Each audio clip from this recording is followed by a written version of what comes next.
जय हिंद साथियों, स्वागत है आप सभी का क्लास सुपर 100 में। कक्षा 10वीं विज्ञान प्री बोर्ड का हम कंप्लीट सॉल्यूशन लेकर आ चुके हैं।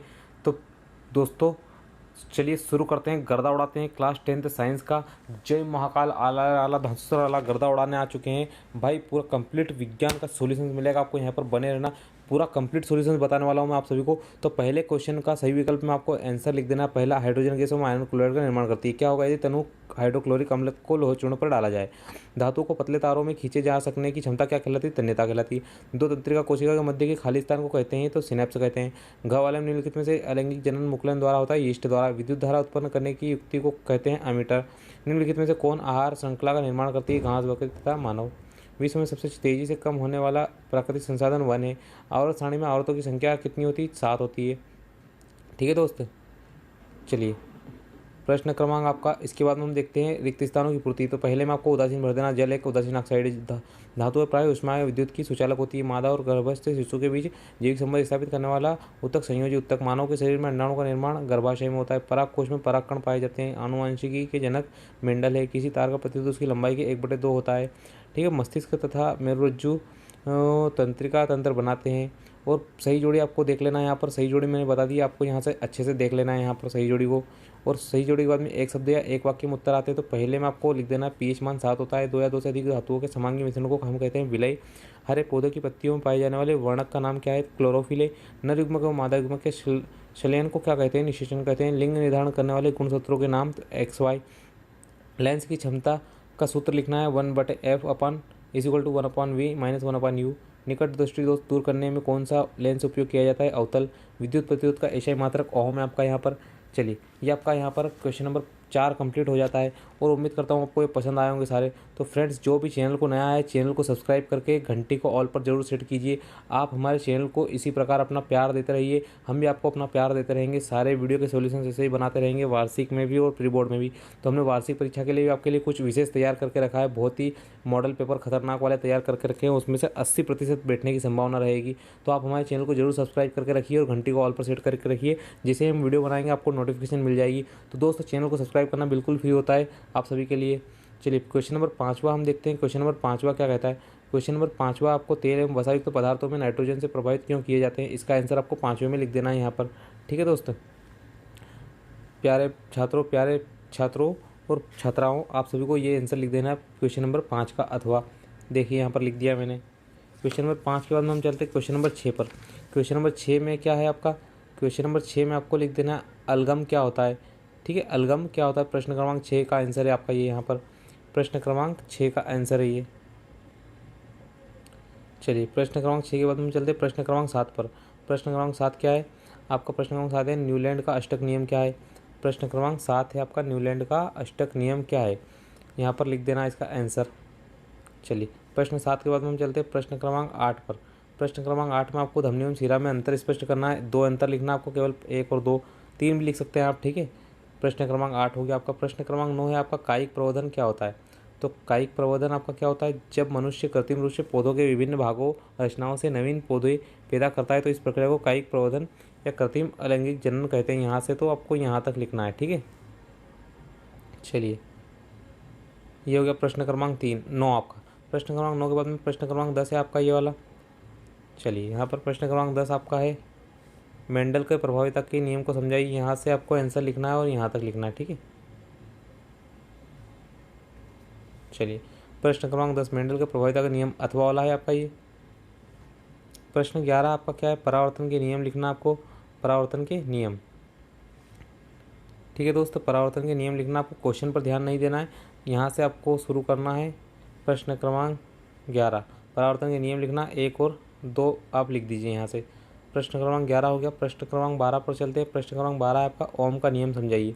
तो ओम का नियम भैया क्या कहता है? किसी पद परिपथ में संयोजित चालक में जिसकी भौतिक परिस्थितियाँ अपरिवर्तित रहती है, विद्युत धारा प्रवाहित की जाए तो उसके सिरों के मध्य विभवांतर और उसमें प्रवाहित विद्युत धारा की तीव्रता में एक निश्चित अनुपात होता है, जिसे हम विद्युत प्रतिरोध कहते हैं।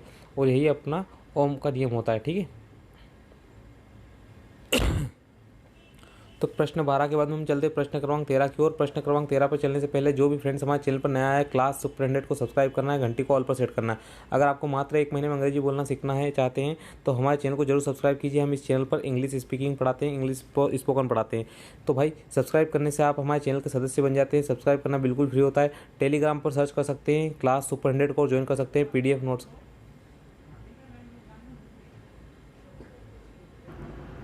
तो दोस्तों जो भी चैनल पर नया है चैनल को जरूर सब्सक्राइब कीजिए। टेलीग्राम ग्रुप है हमारा, उसको ज्वाइन कर लीजिए और इंस्टाग्राम पर भी हमें फॉलो कर सकते हैं इसी नाम से, क्लास सुपरटेंडेंट के। तो दोस्त चैनल को सब्सक्राइब करके अपना प्यार देना और घंटी को ऑल पर सेट कर लेना। चलिए प्रश्न क्रमांक हम 13 देखते हैं। प्रश्न क्रमांक 13 क्या है अपना? चलिए प्रश्न क्रमांक 13 में आपको विद्युत विभव किसे कहते हैं इसको लिखना है। ठीक है, विद्युत विभव किसे कहते हैं, यहाँ तक इसका आंसर हो जाएगा विद्युत विभव का। प्रश्न 13। प्रश्न 14 है आपका ओजोन परत के क्षति हमारे लिए चिंता का विषय क्यों है। ठीक है, ये प्रश्न क्रमांक 14 आपका क्षति होने के कारण लिखना। हमें तो सिर्फ कारण बताना। ठीक है, हमें तो सिर्फ कारण बताना है, कारण लिख देना आपको। ये 1-2 कारण लिख देना है। चलिए प्रश्न 14 हो गया आपका। प्रश्न क्रमांक 15 देखते हैं हम। प्रश्न क्रमांक 15 में आपको क्या करना है, ये रिएक्शन पूरी करना है, ये वाली बी वाली और सी वाली। ये डी वाली आपको नहीं करना है। ठीक है, ये सी वाली आपको नहीं करना है। चलिए इनके आंसर भी दिए हुए हैं तो आंसर आपको लिख लेना है, ये वाला और ये वाला। प्रश्न क्रमांक 15। प्रश्न 16 में आपको करना है सूर्योदय एवं सूर्यास्त के समय सूर्योदय एवं सूर्यास्त के समय सूर्योदय एवं सूर्यास्त के समय सूर्य रक्तताप क्यों प्रतीत होता है, रक्तताप। तो इसका आंसर हो जाएगा ये वाला, प्रश्न क्रमांक 14, सॉरी प्रश्न क्रमांक 16 है आपका। प्रश्न क्रमांक कौन सा है ये आपका? 16 है, प्रश्न 16 इसका राइट आंसर हो जाएगा। प्रश्न क्रमांक 17 आपका चुंबकीय क्षेत्र रेखाओं के 3 गुण लिखना है। तो पहला गुण आपका ये रहा, चुंबकीय क्षेत्र रेखाओं के 3 गुण। तो पहला गुण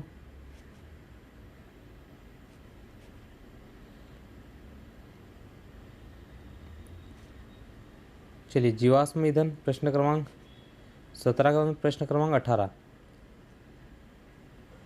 चलिए ये आपका हो गया प्रश्न क्रमांक 14।